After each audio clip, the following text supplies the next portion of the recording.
Sampurasun Barai Cakra. Sebelum dongengnya dimulai, jangan lupa subscribe, tekan tombol lonceng, terus ditunggu juga nih like dan komen ya.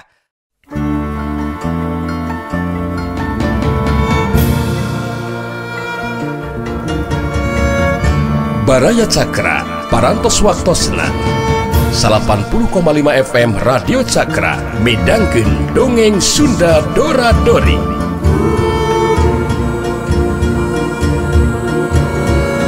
Simkuring sapara kanca ngahaturkeun wilujeng ngadangukeun.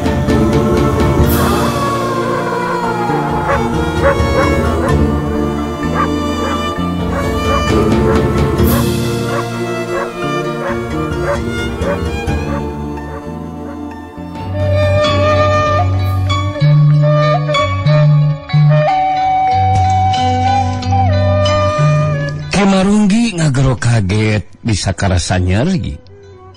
Sok sanajan ukur sakedeung samemeh Ki Marunggi badana ngajerik jeung ka tukang.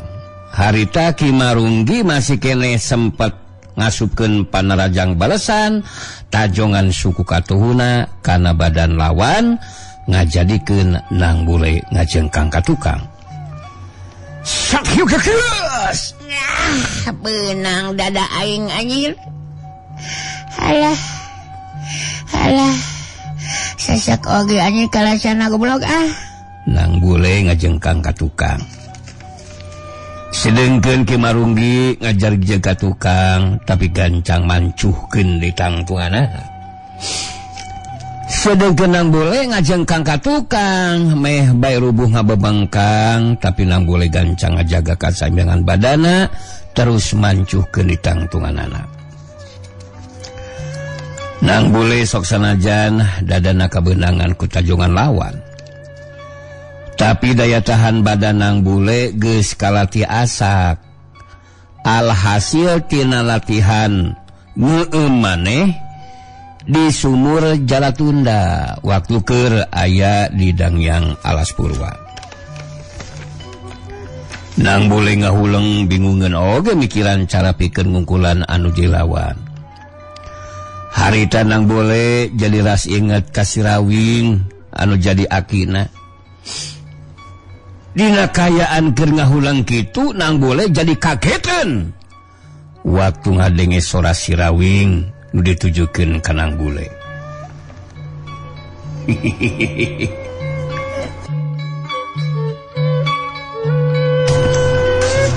Kedua kabingung sagarupana.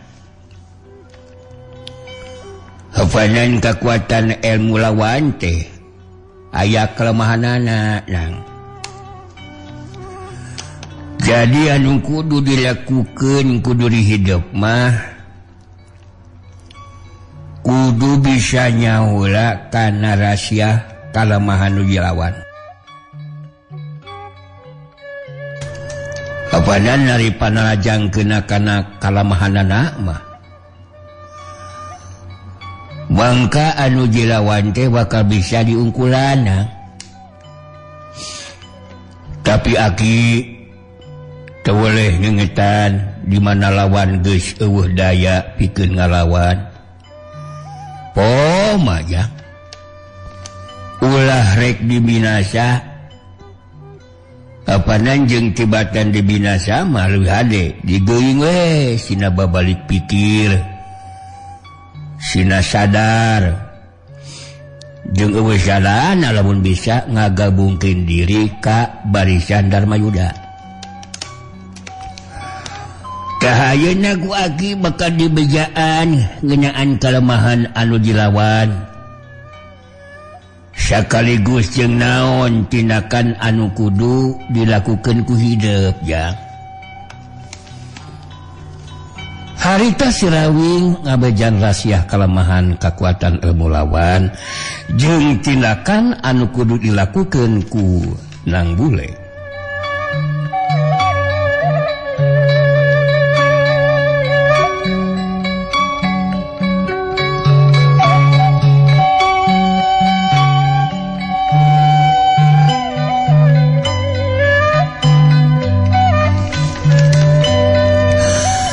beres kitu mah salat sirawing teu kadenge deui.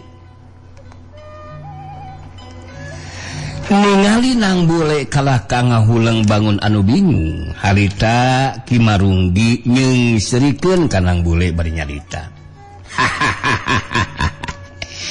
Si lain kalah kangahuleng siga anu keur bingung Nang Bule.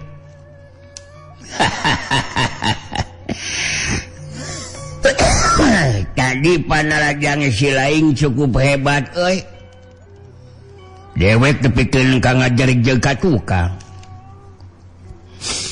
Tapi panarjang si lain tetep teu mampu ngarubuhkeun dewek. Hartina sakedeung deui si lain bakal beakeun tanaga Nang Bule. Anu saterusna mah badan si lain teh bakal disasaak ku cakaran 2 pasang leungeun dewek. Eta kajadian nu bakal kanapan ku si lain sia goblok. Nang Bule harita malas titipan Ki Marunggi si cakar besi. Harita Nang Bule ngarasa percaya diri sabab dibejaan ku si Rawing. Anu jadi akina cara pikir ngungkulan anu dilawan Nang Bule terus carita. Aing mah lain keur ngahuleng keur bingung sia teh Runggi. Tapi aing mah mangkarunyakeun ka bebengok maneh sia anu bakal dirubuhkeun ku aing. Aing mah kieu oge masih punya perasaan. Tangtuna oge maneh teh bakal wiwirang. Wiwirang kumaha sia? Wiwirang mustika teu beunang malah jadi pacundang. Kan eta teh wiwirang. Narte. Ya, cek aing maneh mah memang belegug euy. Rek ngarampok ka incuna si Rawing. Atuh puguwe dengar cadas atuh sia Sate Marunggi. Hasok gerak tuliskeun tauna lin hulang-hulang sia koplok sok. Sasaak awak aing ku cakaran besi anu ceuk maneh hebat teh sok. Rek bujur aing dikorawot pek. Rek beuheung aing pek. Sok. Maju deui sakoplok. Adam jadah Nang Bule. Si lain memang hayang buru-buru modar sia. Lain seuri hasok geura gapluk-gapluk anu teh. Ayeuna waktuna cakaran dewek bakal ngarangsakeun badan si lain. Tada sia deuleu ieu. Deuleu sajurus aing. Jurus papatan cakar pungkasan. Heup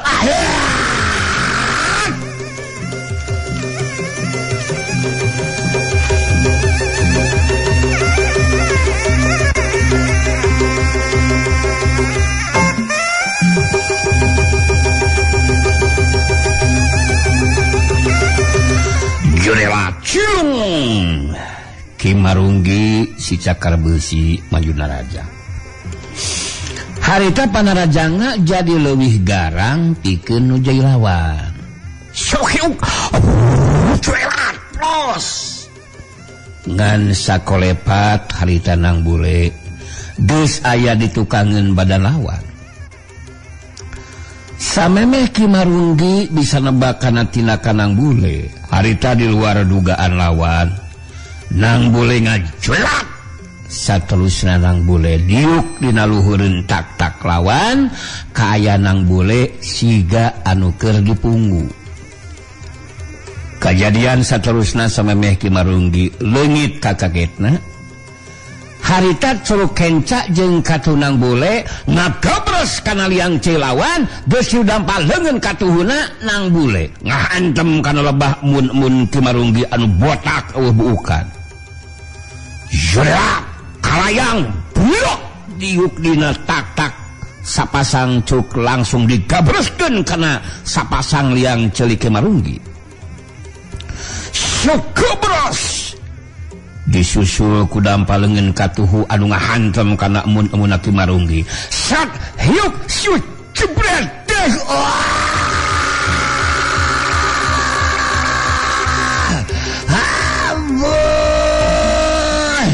Ya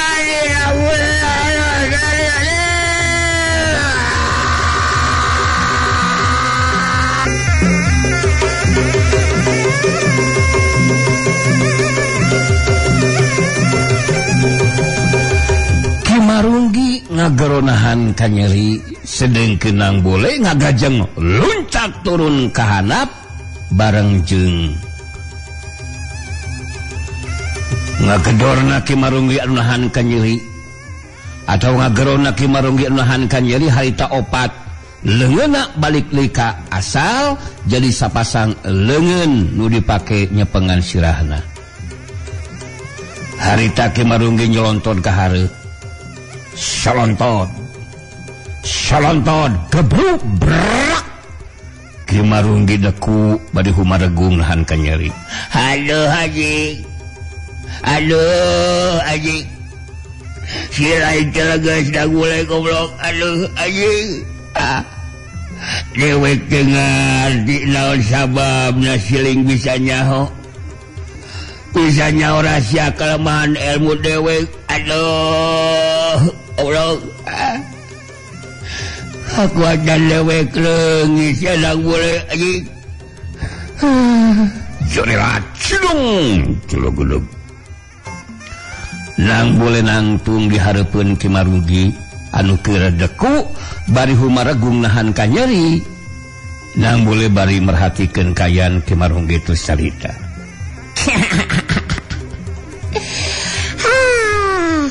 Cek aing oge opo no. Legug si Marunggi di bejaan ku aing anjir tong deul aing masih kene babajit kene anjir. Aing pan sudah terbukti kan caitan aing kenyalahan kan bener teu. Yen lo ayeuna geus mampu dirubuhkeun ama gue. Hapalan geus kieu kayana mah mane tawas kieu mah geus moal sanggup neruskeun tarung pan. Hatina loh kali tinggal nungguan tindakan aing anu bakal ngabinasakeun diri eloh Runggi. Lain malatot koplok sia hayang digables dong digables diadu-adu Nang Bule adu-adu entong sok sia maka jeung malotot sagarupa dah sia ku aing digables dah ceuli teh dah entong adu dah Nang Bule entong kahulun buat take mun-munna usia sesa dilamat ku jurig. Ki Marunggi si cakar besi dina kayan sapasang dampaleungeunna masih keneh nyepengan sirahna harita bari nahan ka nyeri. Aduh ampun ampun Nang Bule dewek dong dipaehan euy sing karunya we ka dewek euy dewek teh masih kene hayang hirup bangkaling dewek teh pupuh ieu lemur Nang Bule atuh dewek dipaehan mah warga ieu lemur reksa nu ngurus Nang Bule.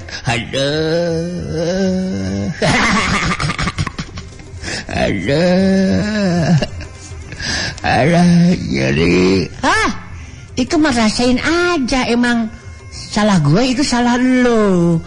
Aku kan sudah bilang dari tadi juga, tong diteruskan itu lo dek nanaunan anjir aing teu boga masalah jeung didinya.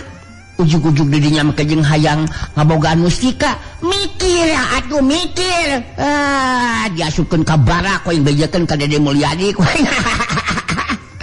Jelema bangkar wah kieu mah geus bisa protes jeung protes we.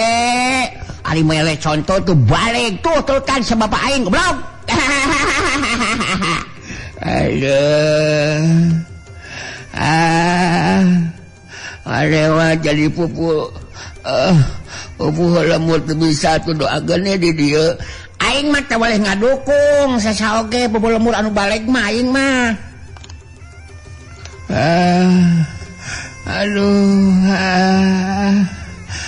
Aduh. Kabeh warga ieu lemur bal anu resepeun ka pupuh lemur kawas maneh. Maneh paling gesek teh dibalik goblok.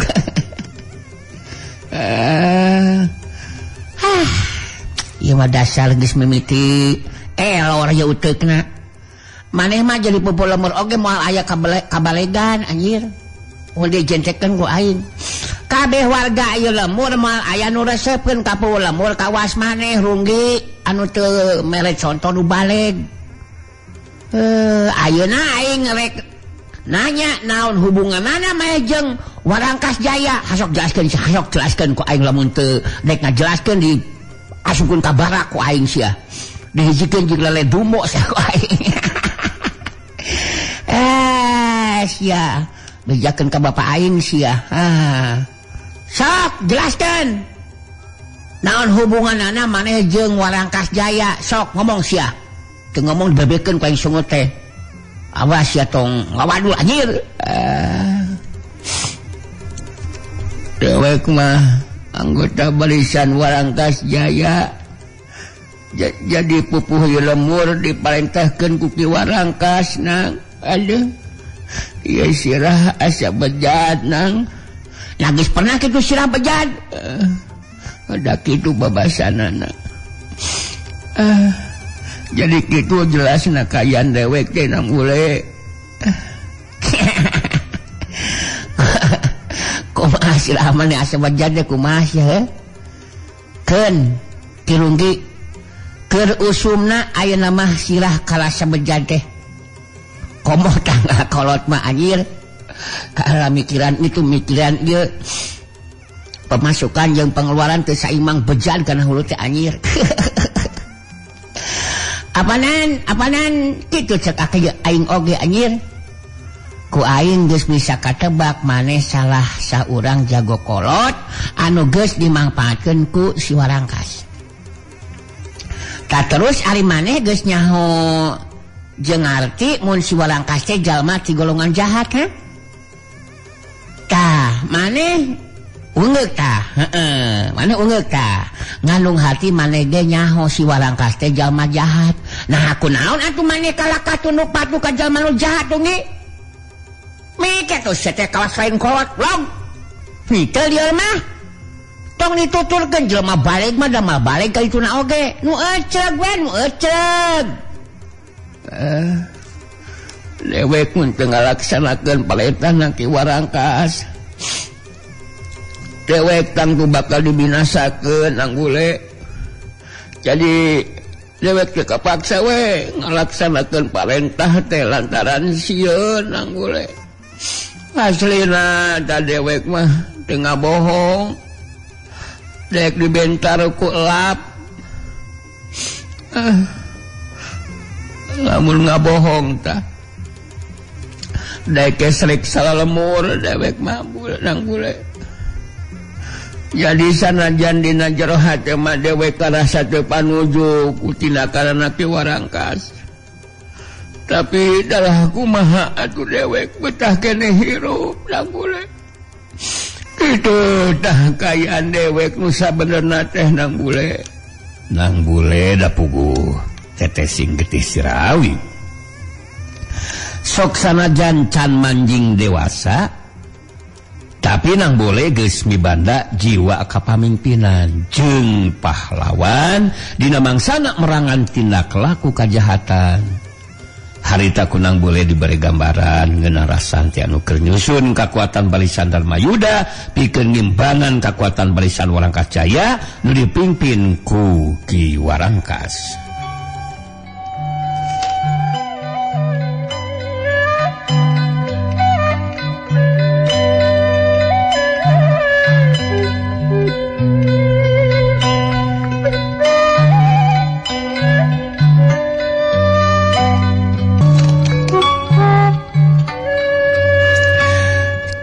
Kimarunggi si cakar besi akhirna jadi kageing pikirna kahudang rasa kesadaranana. Ngajadikeun Kimarunggi nangtukeun sikapna pikeun ngagabungkeun diri ka barisan Darmayuda. Geus kitu mah harita nang boleh terus tumanya ngeunaan tempat anu rek dituju nyaeta Dangyang Alas Karoban. Aduh aing teu heula. Tah ayeuna mah aing rek nanyakeun yeuh. Aya sabaraha hiji lemur deui samemeh aing bisa tepi ka Dangyang Alas Karoban teh? Pilaku maneh salaku pupu lemur make teu nyaho. Sok sabaraha lemur deui sia teh. Aduh geus ngahulang deui karaos pangintenya bari ngaraoskeun ka Nyeri. Sok. Aing teh geus nanyakeun ka Ma Otih di pamipiran. Terang-terang cenah Cep. Cah sudah sugan si lain nyaho, ha? Pira aku maneh salaku pupu lemur make teu nyaho Kirunggi. Sok jelaskeun sok, blog ah. Munti lemur mah rek nuju ka Dangyang Alas Karoban teh nanggule kudu kaliwatan heula 2 lemur deui. Nu kahiji Kampung Renggong Buyut, anu kadua Kampung Datar. Di Kampung Datar mah geus teu jauh ka tempat nu dituju ku Nang Bule. Sanggeusna ngarasa cukup meunang katerangan ti Kimarunggi si cakar besi. Geus kitu mah Nang Bule mayar urut daharna ka Simawarung bari sakalian amitan rek nuliskeun lampahna. Urang tinggalkeun heula Nang Bule anu neruskeun lampahna rek ngajugjug ka Dangyang Alas Karoban anu aya dina pangaruh jeung kakawasanana Nyai Putih Karoban. Caturkeun di tempat sejen harita katinggali Manggali jeung Sidugul anu ngadenge sentingan beja yen Jakawanara geus dibawa ku Trenggono ka Dangyang Alas Karoban. Manggali jeung Sidugul jadi boga karep hayang nulungan Jakawanara, malah harita geus tepi ka tempat disebut Kampung Karoban. Waktu Manggali jeung Sidugul asup ka eta lembur, jadi ngarasa aneh ningali kayan eta lembur anu warga pangeusina teh teu sarua jeung jalma biasa.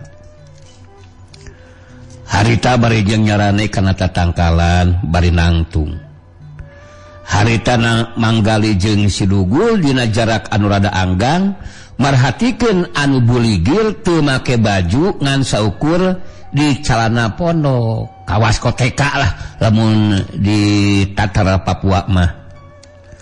Teu awewe teu lalaki, ceulina rarancung siga ceuli kelenci, bibirna jebleh ambleh, irungna pegek dempes, panona balaloto jeung eueuh halisan, buukna pada carowing eueuh nu garomplok.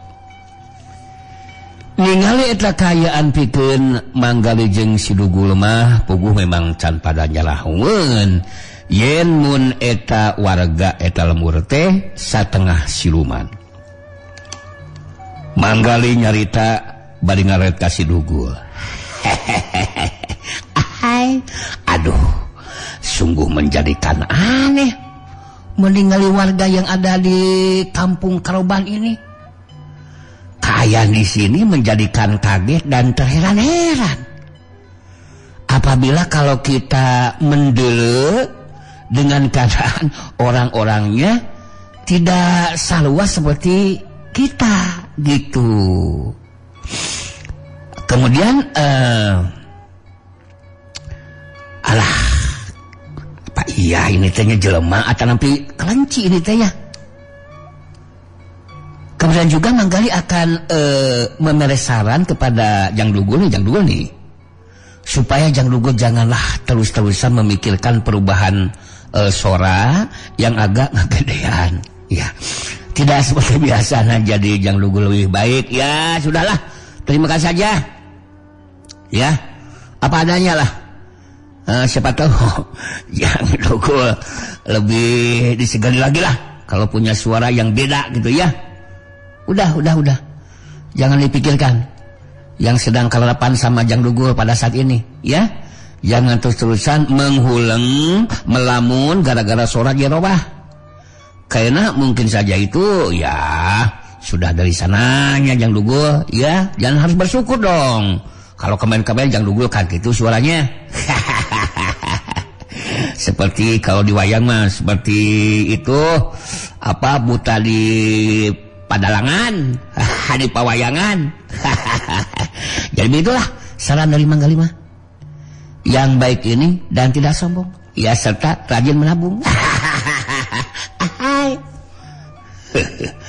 Alah, dadadamang sadayana. Nah, begitu.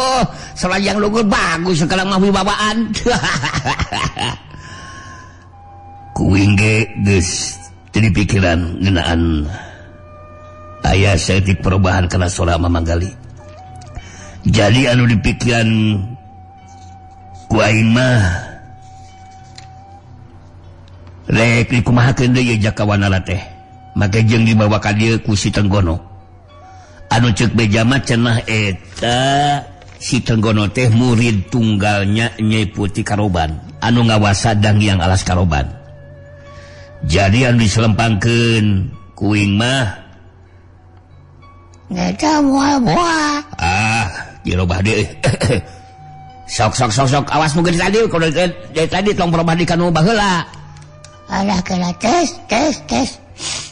Lalu selambangkeun kuing mah moal-moal aja kawanana bakal dipergasa mang.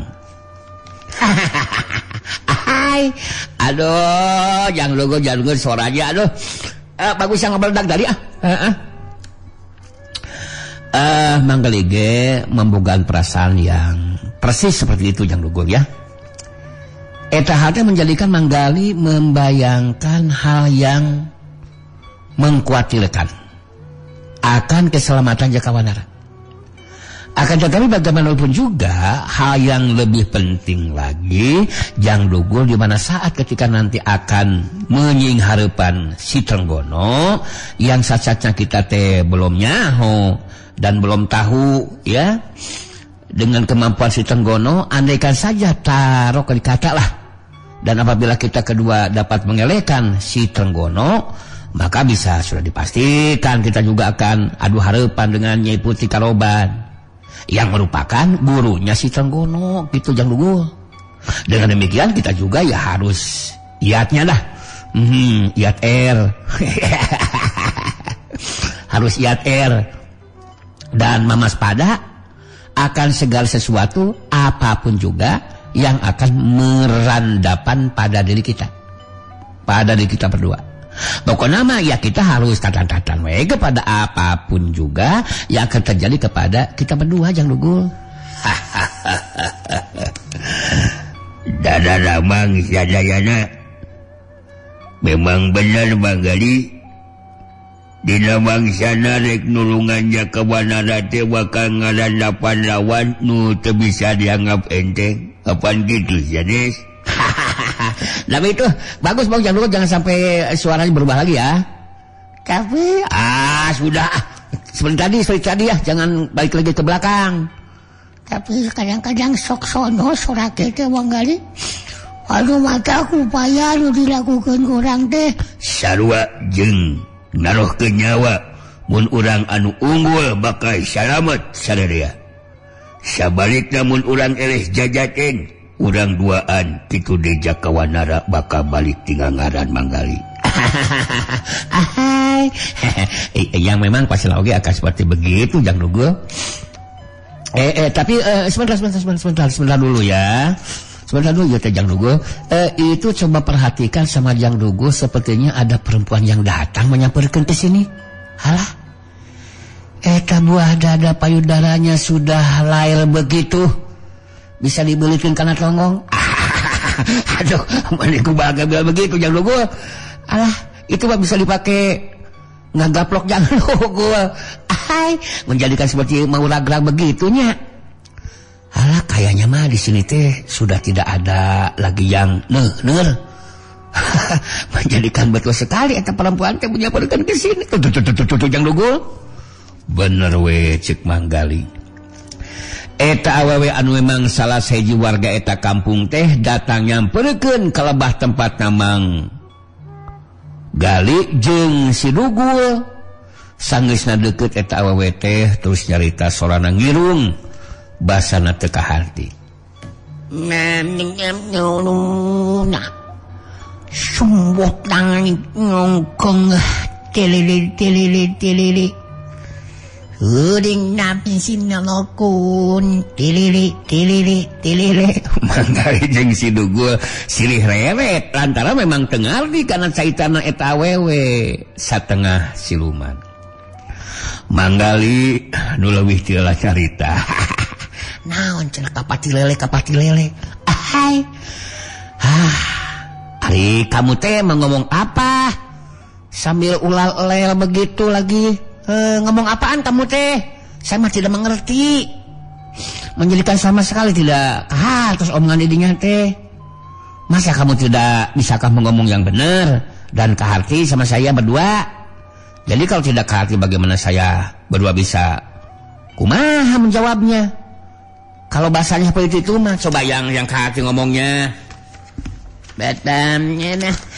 Hai senane nolong tuning nang no song wang ying se di nao ing telele song wang ni no wing telele sayut nani ha no simpat ning lo telele ahai Nyai mah menjadikan kekeh pada cara mengomong yang tidak puguh. Saya tidak mengerti saya mesti ngejawab gimana? Ada tidak mengerti atuh. Kelele. Saya tidak mengerti sama apa yang diomongin sama Nyai barusan. Itu omongannya menjadikan bingung kepada saya berdua teh Nyai. Nyai itu ngomong apaan? Ya, yang ke hati aduh coba. Liar bingung. Saya juga menghatikannya baru-baru bisa menjawab atuh. Nyelap nih. Sunulutan dan dulu bagus ya.